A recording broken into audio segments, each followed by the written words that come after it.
Why dip it up when you can dive right in? Why let things simmer when you can cook up a storm? Why live life in half measures when you can live it to the brim?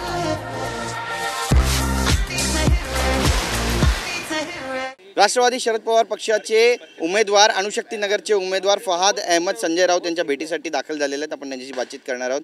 Sanjay Raut यांच्या भेटीसाठी तुम्ही या ठिकाणी दाखल झालेला आहात आणि किती मोठं चॅलेंज आहे अणुशक्ती नगर सगळ्यांसाठी तुमच्यासाठी? देखिए, मुझे लगता है जो संवैधानिक लोग होते हैं उनके लिए हर चीज़ चैलेंज होती है, लेकिन ये है कि जब हम सच के साथ होते हैं तो लड़ने में मज़ा आता है. और मुझे यही लगता है कि आज जो लड़ाई है महाराष्ट्र के अंदर, वो महाराष्ट्र की अस्मिता की लड़ाई है. वो छत्रपति शिवाजी महाराज और बाबा साहब अम्बेडकर के साथ जो धोखा किया गया है. पहले रात में चोरियां हुआ करती थी, कच्चा बनियान वाले आते थे. आजकल दिन दहाड़े चोरी हो रही हैं. उद्धव वाला साहब ठाकरे की पूरी ज़िंदगी की मेहनत जो है किसी ने चुरा ली, नकली शिवसेना बन गई. हमारे पवार साहब की मेहनत, एक एक तालुका में घूम के उन्होंने जो पार्टी बनाई थी उसको चुरा लिया गया. तो चैलेंजिंग है, लेकिन बहुत अच्छे से चुनाव लड़ेंगे. हमारी लड़ाई ना सना मलिक से है, हमारी लड़ाई ना नवाब मलिक से है. हमारी लड़ाई उन लोगों के खिलाफ है जो महाराष्ट्र को लूट रहे हैं, महाराष्ट्र को बर्बाद कर रहे हैं. और मैं एक बात अक्सर बोलता हूँ कि अगर शिवसेना का ही मुख्यमंत्री बनाना था तुमको, तो बाला साहब के पुत्र में क्या परेशानी थी? आपको अगर शिवसेना का मुख्यमंत्री बनाना था उनको बना देते. झगड़ा इसी बात का था ना. तो अब हम लोगों ने जितने भी महाविकास आघाड़ी के कैंडिडेट्स हैं उन्होंने ये शपथ ली है कि जब तक असली राष्ट्रवादी को असली राष्ट्रवादी का सिंबल और असली शिवसेना को असली शिवसेना का सिंबल नहीं मिलेगा, तब तक हम लोग सड़क पे भी संघर्ष करेंगे और सदन में भी संघर्ष करेंगे. ठीक है, सड़क पे तो आप संघर्ष करेंगे ही, लेकिन फिलहाल जो विधानसभा है आपकी अणुशक्ति नगर, वहाँ पे कुछ संघर्ष हो रहा है ऐसा लग रहा है? क्योंकि कल ऐसी जानकारी थी कि सिर्फ 11 कैंडिडेट्स अब बचे हैं. 45 से ज़्यादा लोगों ने वहाँ पे उम्मीदवारी अर्ज को दाखिल किया था, लेकिन सबके रिजेक्ट किए गए. देखिए, मैं यही आपको बताऊंगा, उन्होंने बहुत पता नहीं किसने कोशिश की, मीडिया के लोगों को बताया इसके एफिडेविट गलत हैं. लेकिन यार मैं ये सोच रहा था, मुझे जब ये चिंता हो रही थी, सब लोग रो रहे थे, मुझे एक ही बात की चिंता थी कि पवार साहब ने और सुप्रिया ताई सुले ने मुझे इसलिए टिकट दिया कि ये पढ़ा लिखा बच्चा है. मैं उनको क्या मुंह दिखाऊंगा कि एक PhD Tata institute of social sciences से वो अपना नॉमिनेशन फॉर्म भी नहीं भर पाया. मेरे नॉमिनेशन फॉर्म में कोई प्रॉब्लम नहीं थी. उन्होंने इस बात को बोला, मैं धन्यवाद करना चाहता हूँ आरू साहब का. उन्होंने कहा 1 candidate is allowed to submit 4 basically affidavits, and whichever affidavit is best, that can be accommodated as the affidavit of the candidate. ये बात क्लियर हो गई. कल बहुत कोशिश करी दबाने की, लेकिन जहाँ बाबा साहब का संविधान होता है वहाँ दबे कुचले लोगों को इस तरह से आसानी से हराया नहीं जा सकता. लेकिन आपका सामना जो है वो नवाब मलिक से है, वो जायंट है, जायंट किलर बनेंगे आप? सर, वो मुझे जहाँ तक जानकारी है कि नवाब मलिक साहब वहाँ कैंडिडेट नहीं है, उनकी बेटी है.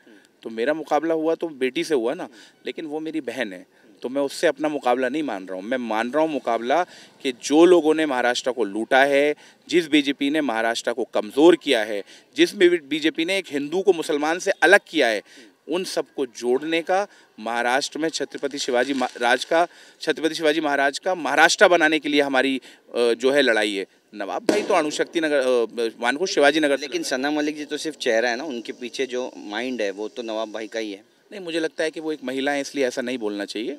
वो पढ़ी लिखी महिला हैं और उनकी एक अपनी पहचान है. लेकिन ये है कि अफसोस सिर्फ इस बात का है कि सेकुलर लोगों ने उनको वोट दिया था, महाराष्ट्र को चाहने वालों को उनको वोट दिया था. संजय राउत जी भी तो जेल गए थे, पार्टी छोड़ के चले गए क्या? नवाब भाई एक जेल क्या गए? अरे भाई को जेल भेजो, भाई को फांसी पे चढ़ा दो. हम भगत सिंह को मानने वाले हैं, हम राम प्रसाद बिस्मिल को मानने वाले हैं, हम अशफाकुल्ला खान को मानने वाले हैं. और मैं बोलना चाहता हूं इन संघियों से कि जब तुम्हारा बाप अंग्रेज़ों के तलवे चाटा करता था, तब हमारा बाप इनकलाब जिंदाबाद का नारे लगा के फांसी पे चढ़ता था. तो कोई सवाल ही नहीं उठता सर. अगर जेल जाने से विचारधारा बदल जाए तो राजनीतिक पार्टियां तो बंद कर देनी चाहिए. नवाब भाई, आपने गलती की है बीजेपी में साथ जाके. अगर आप बीजेपी में नहीं जाते तो शायद मैं आपका चुनाव लड़ा रहा होता. जी बिल्कुल. और सना मलिक जी आपके सामने अब खड़ी हैं, तो कितने हज़ार वोटों से या लाख वोटों से आप जीतेंगे, ऐसा विश्वास है आपको? नहीं सर, लोकतंत्र में इस तरह की बातें नहीं बोलना चाहिए. जनता मालिक है, ये राजशाही नहीं है कि राजा का बेटा राजा बनेगा. ये बाबा साहब अम्बेडकर का संविधान है. यहाँ पर अंबानी का भी एक वोट है और मेरा एक रिक्शा चलाने वाले भाई का भी एक वोट है. जनता फैसला करेगी. लेकिन मैं ये ज़रूर कह सकता हूँ कि जो काम पिछले 10 साल 15 सालों में अणुशक्ति नगर में नहीं हुए हैं, भाऊ यू वोंट बिलीव, वहाँ पीने का पानी मैसर नहीं है लोगों को. मेरी माएँ बहनें 20 लीटर का गैलन रख के भारत नगर के ऊपर चढ़ के पानी से चढ़ती हैं. वहाँ लैंडस्लाइड होता है, उनको अब तक रिहैबिलिटेट नहीं किया गया है। तो यही सारे मुद्दे हैं। मैं शिक्षा पे काम करूँगा, मैं रोज़गार पे काम करूँगा। वहाँ एक भी मैटरनिटी सेंटर नहीं है, वहाँ पे 4 बड़ी कंपनियां हैं, लेकिन उसके बावजूद वहाँ के लोगों को नौकरी नहीं मिलती, सिर्फ उनको वहाँ को प्रदूषण मिलता है। मैंने ये तय किया है, मैं एक स्किल सेंटर बनाऊंगा, चाहे मैं जीतूँ या हारूँ, और उस स्किल सेंटर में वही स्किल सिखाई जाएंगी जो वहाँ की जो कंपनीज़ हैं जिसमें वो रिक्वायरमेंट्स होती है।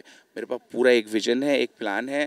मैं अपने लोगों को ये बताना चाहता हूँ, और 35 साल राजनीति करूँगा अगर ऊपर वाले ने ज़िंदगी दी। एक मौका मांग रहा हूँ, अगर अगली बार आपके वादों पे ना खरा उतरूं तो जूते से स्वागत करने का मैंने सबको आदेश दिया है कि अगर आपका भाई काम नहीं करे तो जूते से स्वागत। क्योंकि प्रॉब्लम ये है ना कि एक आदमी को हम बार बार चुनते रहते हैं, बार बार चुनते रहते हैं। ये लोग भरम बनाते हैं कि हम बहुत बड़े नेता हैं, ये हैं वो हैं। जो जनता का काम नहीं कर सकता वो बड़ा नेता नहीं है। अभी सारे पॉलिटिकल जो नेता हैं उनकी आप जाके उनसे मुलाकात भी कर रहे हैं, तो कितने पॉजिटिव हैं सब लोग? नहीं, देखिए, चाहे उद्धव बाला साहब हमारी असली शिवसेना हो, चाहे असली एनसीपी हो या कांग्रेस हो, हम सब लोग साथ में हैं। हमारा एक कॉमन मिनिमम प्रोग्राम है। उस कॉमन में देखिए संजय राउत जी बहुत बहुत बड़े नेता हैं, और ये हमारे शिवसेना के साथ तब खड़े रहे जब भी इनको जेल में डाला गया। क्रांतिकारी आदमी है, मैं भी संघर्ष से आया हुआ क्रांतिकारी हूँ। तो ये तो मेरे लिए मैं क्या बोलूँ, ये एस्पिरेशन है मेरी कि संजय राउत जी के तरह जो है निडर बनना है। ना नरेंद्र मोदी से डरना है, ना अमित शाह से डरना है, जो साहब भी बोलते हैं। तो यही सारी चीज़ें हैं, और मैं सबसे मिल रहा हूँ, सब लोग बहुत पॉजिटिव हैं। सबका एक ही प्रयत्न है कि किसी तरह से महाविकास आघाड़ी की सरकार बने, और छत्रपति शिवाजी महाराज का जो राज है, जो छत्रपति शिवाजी महाराज जी की विचारधारा है, उसको दोबारा महाराष्ट्र में स्थापित किया जाए। बहुत बहुत शुक्रिया हमसे बातचीत करने के लिए फहाद जी। तर आपण पाहतोय की अणुशक्ती नगर इथून राष्ट्रवादी शरद पवार गटाचे जे उमेदवार आहेत फहाद अहमद, ते संजय राऊतांच्या भेटीला आलेले आहेत, आणि आपल्या शैलीमध्ये त्यांनी म्हटलेलं आहे की यंदा जनतेनं मला संधी द्यावी, या संधीचं सोनं करून दाखवेन। जनता संधी देणार आहे का, पाहणं महत्त्वाचं ठरेल। कॅमेरा पर्सन योगेश गुरवचा, गिरीश गायकवाड, TV9 मराठी, मुंबई।